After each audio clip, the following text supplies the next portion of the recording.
दोस्तों, यदि आप आज के सबसे सफल लोगों में से कुछ खास लोगों की जिंदगी के बारे में देखते हो, जैसे mark Zuckerberg, Bill Gates, Steve jobs, सुंदर पिचाई और एलोन मस्क, तो आप ये पाओगे कि इन सफल लोगों के इस कामयाबी के सफर की शुरुआत हुई थी एक खास उम्र में, जिस समय को अक्सर यंगस्टर पैसे की तरह उड़ा देते हैं। इन सफल लोगों ने इस समय का इतने अच्छे से यूज किया था कि आज हम सब जानते हैं कि ये कुछ लोग मिलकर ही आज पूरी दुनिया में अपना लोहा मनवाए हुए हैं। यही सफल लोग पूरी दुनिया के युवा लोगों को एक एडवाइस जरूर देते हैं कि आप सब कुछ करें, लेकिन हर इंसान जिसकी जिंदगी में गोल्डन टाइम जरूर आता है, उसे कभी भी किसी भी कीमत पर वेस्ट न करे। सुंदर पिचाई, जिनकी इंट्रोडक्शन की कोई जरूरत नहीं पड़ेगी, इन्होंने इतनी खामोशी से मेहनत की कि उनको उनके कॉलेज के प्रोफेसर भी नहीं पहचान पाए कि इस नाम का भी कोई लड़का यहाँ पढ़ता था, क्योंकि न तो वे कभी कॉलेज में टॉप आए थे और न ही उनकी इंटेलिजेंसी की चर्चा कभी क्लास में होती थी। लेकिन उन्होंने अपनी इस एज का सही से इस्तेमाल किया और आज 30 के पार होते होते उनकी सफलता का शोर न सिर्फ भारत में बल्कि पूरी दुनिया को सुनाई देता है। आज हर कम्युनिटी और देश में गूगल के साथ सुंदर पिचाई की इंटेलिजेंसी की जरूर चर्चा होती है। यानी जिस भी इंसान ने अपने इस खास उम्र के पड़ाव को यानी 14 से लेकर 25 और मैक्सिमम 30 तक के समय को जीत लिया, तो बाकी जिंदगी आपकी कितनी जबरदस्त हो सकती है, आप उसे इमेजिन भी नहीं कर पाओगे। इसलिए अब आप खुद ये बातें नोट कीजिए जो आपकी जिंदगी बदलने का एक खास वजह बन सकती है। Number 1, be consistent. Most of the cases क्या होता है कि जवानी की इस उम्र में हम अपने टारगेट्स और पैशंस के बारे में ज्यादा क्लैरिटी नहीं होती है, तो ऐसे में हम लोग गोल्स तो बना लेते हैं और किसी काम को करने की ठान तो लेते हैं, लेकिन शुरुआती महीने में जोश में तगड़ी मेहनत करने के बाद जब रिजल्ट्स नहीं मिलते हैं तो हार मानकर छोड़ देते हैं। और फिर क्या होता है कि यदि फ्यूचर में किसी और काम को करने की ठानते हैं तो गिव अप कर देने की यही वजह आपका वहाँ भी कॉन्फिडेंस कम करती है। अलीबाबा के फाउंडर जैक मा कहते हैं कि आज बुरा है, कल और बदतर होगा, लेकिन यकीनन आप सही दिशा में लगातार आगे बढ़ते हैं तो परसों अवश्य धूप खिलेगी। इसलिए यंगस्टर को यही फर्स्ट एडवाइस रहती है कि आपको सबसे पहले तो सही चीजों को चूज करना है और फिर धीरे धीरे हर बार इम्प्रूवमेंट के साथ आगे बढ़ना है। इसी के साथ रिजल्ट्स नहीं मिलने पर भी डिमोटिवेट नहीं होना है और अपना 100% देते हुए आगे बढ़ना है। इससे यदि आप असफल भी हुए तो आप खुद को दोषी नहीं पाएंगे और फिर यदि आप फिर से शुरू करते हैं तो इस बार आप एक्सपीरियंस के साथ शुरू करेंगे, न कि जीरो के साथ। Number 2, believe in hard work. Doing hardest work in just smart ways. Elon Musk कहते हैं कि यदि आप अपनी जिंदगी में एक बड़ी कामयाबी हासिल करना चाहते हैं तो आपको खूब मेहनत करने की आवश्यकता है। आपकी मेहनत कम है या ज़्यादा, ये इस बात पर निर्भर करता है कि आप किसी काम को कितने अच्छे तरीके से करना चाहते हैं।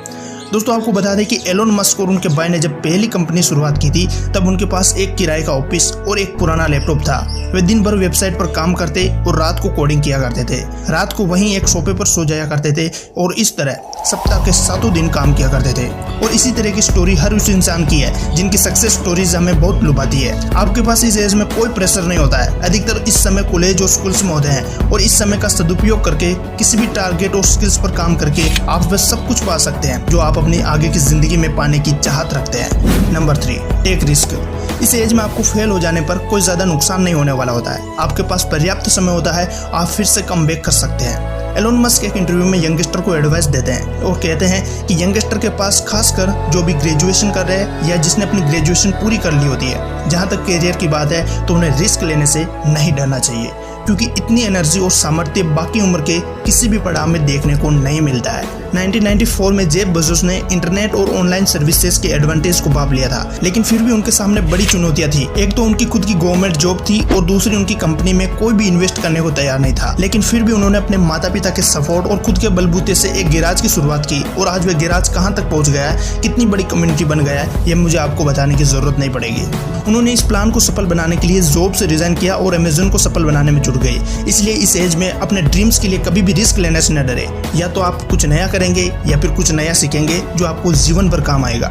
Number 4, just focus at one thing. Sachin Tendulkar सिर्फ क्रिकेट में ही अपना 100% देना चाहते थे, इसीलिए आज उन्हें क्रिकेट का भगवान कहा जाता है। लेकिन यदि वे फुटबॉल भी खेलते और शतरंज में भी अपना अच्छा प्रदर्शन करने जाते तो शायद वे इंडियन क्रिकेट को भी ढंग से नहीं खेल पाते। आप जिस भी चीज पर या किसी भी काम पर जितना फोकस करते हैं वह उतना ही विकसित होती है और उतने ही असरदार तरीके से उसके रिजल्ट आते हैं। वॉरेन बफेट कहते हैं कि बहुत सारे काम मैं नहीं करता, मैं सिर्फ एक काम को करता हूँ और बाकी 99% काम को टाल देता हूँ, जिससे मेरे पास सिर्फ इंपॉर्टेंट टास्क ही बच जाते हैं और यही मेरी सफलता का एक बड़ा रहस्य है। इसलिए 100 कामों पर अपना फोकस बिखेरने की बजाय अपने एक काम पर अपना फोकस टिकाए और उसमें अपना 100% दे। और यदि फिर भी ग्रोथ न मिले तो अपने तरीके और अपनी स्ट्रेटेजी जरूर बदले और किसी एक काम में महारत हासिल कर ले। यही एक चीज आपकी जिंदगी के कई साल वेस्ट होने से बचा देगी। दोस्तों, जितने भी सफल लोग हुए हैं और उनकी बायोग्राफी आप पढ़ोगे तो आपको एक बात जरूर समझ आएगी कि इन लोगों में से 99% लोग हुए हैं जिन्होंने अपनी इस कामयाब जिंदगी की नींव अपनी उस यंग एज में रखी थी, जिसे आज हमारा यूथ ये कहते हुए निकाल देता है कि अभी तो मौज मस्ती का समय है, अभी काम करने के लिए पूरी जिंदगी बाकी पड़ी है,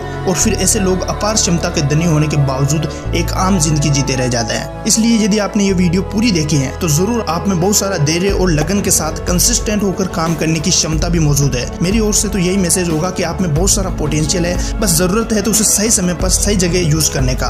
वरना कितने ही लोग हर रोज जिंदगी जी भी रहे हैं और कितने ही लोग के समय को काट भी रहे हैं। Wish you all the best दोस्तों। Thanks for watching.